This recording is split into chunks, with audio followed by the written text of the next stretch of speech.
Welcome to the Daily DLP. I'm your host, Ash Thompson, and today I'm going to finish off my assessment of the Detroit Lions at the halfway point of the season. Today, we are going over the defense. Did the offense yesterday?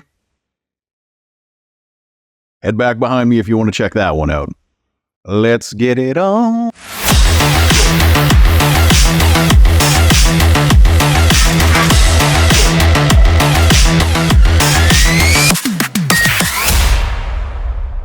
Let's get straight to it. Before the season, we were all hoping that the Lions could get to being an average defense so that the offense that I went over yesterday could carry the team to its first playoff berth since the Jim Caldwell regime led the Lions all the way to the mediocrity of 9-7 multiple times.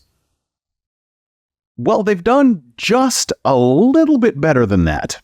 Like, we were kind of hoping they'd get to that, 20 to 15th best defense in the league, and they're better than that. I mean, they're fourth overall in yards allowed. But more importantly, because of all the bye weeks that teams have or have not taken, kind of throwing total numbers right now into a meaninglessness, they're 50th in yards allowed per game. They're 15th in passing yards allowed per game, but second in the league in rushing yards allowed per game, behind the ridiculous Philadelphia defense's numbers, who have played one more game and have fewer yards allowed than the Lions. The Lions are 14th in points allowed per game. They're also 14th in yards per play allowed. They're 6th in first downs allowed, and that's a thing that they've been really good at, is getting off the field on third down. They have faced the second fewest rushing attempts because they've allowed the 6th fewest yards per carry. Teams have been giving up on the running game fairly early for reasons we'll also get into later. They have the 3rd fewest rushing first downs and 2nd fewest rushing yards overall as well.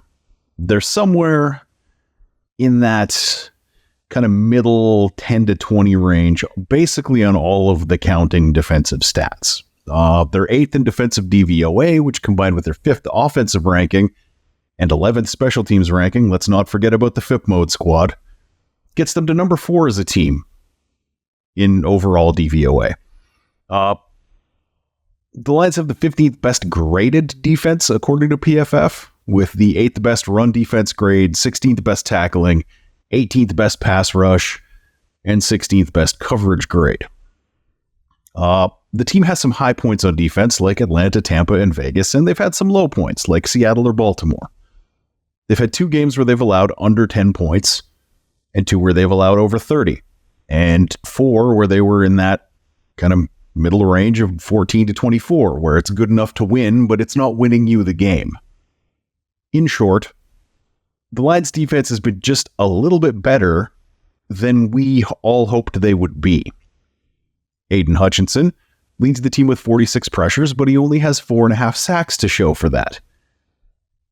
That's because the next leading pass rusher on the team is John Kaminsky, who has 21.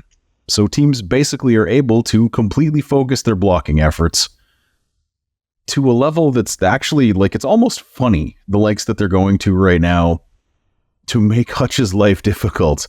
If it wasn't such a huge problem for the defense, it would be hilarious. Alim McNeil slimmed down in the offseason, and the results have shone through. I mean, he has 20 pressures, that's 1 behind Kaminsky, and Alim McNeil has 4 sacks on the year, which is a half sack behind Hutchinson. Another huge problem on this team is that the 3rd place guy in terms of sacks is Alex Anzalone with 3.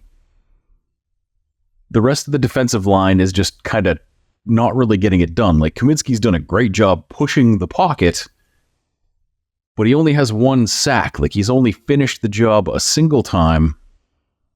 But before we lose our minds about pass rush and, the Lions should have went out and got Chase Young, the Lions' 21 sacks on the year are tied for 16th in the league with the Dallas Cowboys.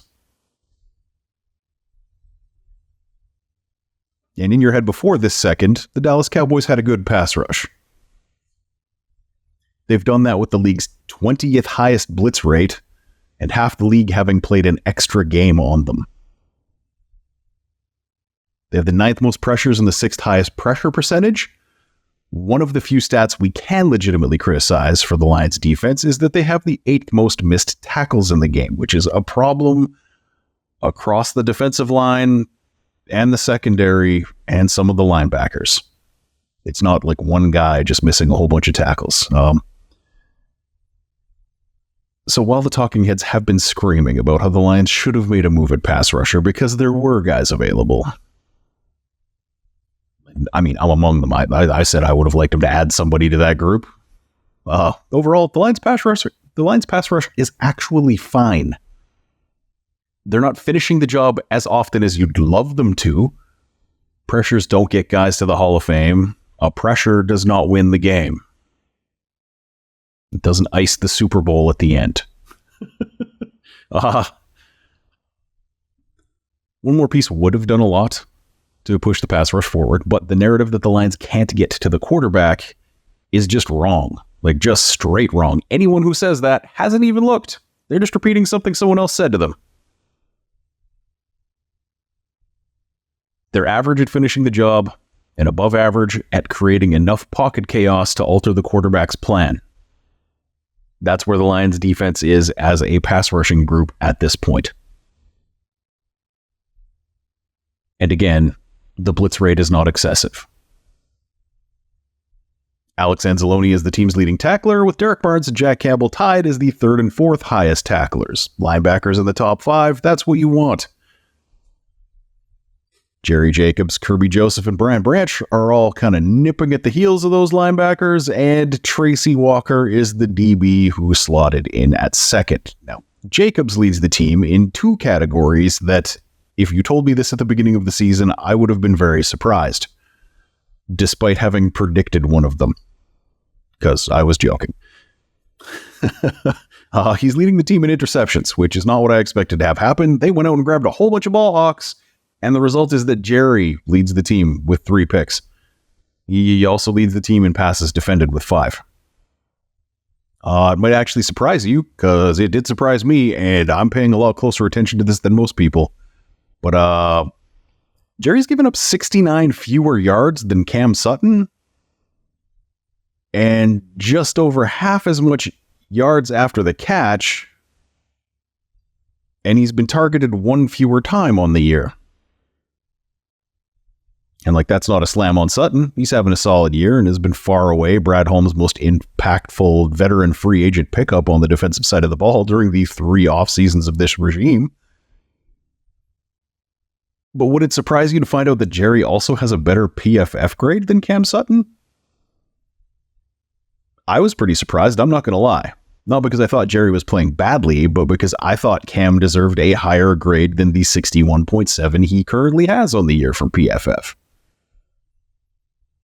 I haven't sat down and watched every snap of every team, but I've watched every snap of every Lions game 3 times. And it's a little bit difficult for me to reconcile what I've seen from Cam Sutton on the field and what PFF has him down at. That is a barely competent starter grade. And bluntly, no, Sutton's been better than that. He's allowed 1 TD this season. Teams are not targeting Cam Sutton. Kerby Joseph has had some rough nights, but it's given his 2nd season. It's kind of what you expect, I guess, from a guy who came in halfway through the year, so teams didn't really have a lot of tape on him. Now they got some tape on him, and they have seen some things. They kind of know what Aaron Glenn wants to do with him. Now, the Lions last week did a really good job of playing against type and kind of rolling guys into spots that had been previously getting thrown at. Hopefully they continue doing that kind of thing. Leading the rushing defense, Alex Anzalone has 26 run stops, and that's plays where Anzalone has been primarily the responsible person for taking a running back's success rate down a notch. 2nd is Brian Branch, despite his missed time. 17 of his 28 recorded tackles have been run stops. So that's where he, again, stopped a running back from gaining the amount of yardage he needs to gain to be productive towards a first down. That's an area actually where the Lions secondary has excelled for the most part. Like Branch Joseph and Tracy Walker all have missed tackle percentages in the single digits. Like they are taking guys down. when they get the opportunity to do so based on the scheme. Another thing, the Lions have 35 passes defended at the halfway point this year. In 2022, they had 62 on the whole season. They're tied for 17th in the NFL. That's not bad. That's a little bit of a push forward. I think they were expecting C.J. Gardner-Johnson to have a bit more of an impact there on that number in the end. But Brian Branch has missed some time, so instead of him, it's been, Will Harris or whoever playing in the slot. I think that really they got off to a quick start when they had all of those guys, and as those guys have gone down, it slowed down a little bit. I talk all the time when discussing offenses about the interception percentage needing to be under 2% for the quarterback to be having a good year. Lions opponents are collectively at 2.5%, which is good enough for 14th in the league. 14th is also where they rank with their 7 interceptions on the season. To be blunt, I could go through a whole bunch more stats, but they're mostly in that 14 to 18 range. That's where the Lions rank in almost everything. The defense is giving us what we hoped they would. The offense is really damn good. And the defense is really damn good at stopping the run. But then they're good enough against the pass to stop teams from clawing their way back into the second half of games. Overall, the Lions are a team built to get a lead and to keep it. That's what they do most of the time, hence the 6-2 record. Amazing performances from Josh Dobbs aside, the Lions are in the driver's seat for the division this year, and that is all we could have hoped because on paper, they have gone through the hard part of the season. And that's because of their great offense and their above-average defense. It's all going according to plan. See you all tomorrow when I go around the division.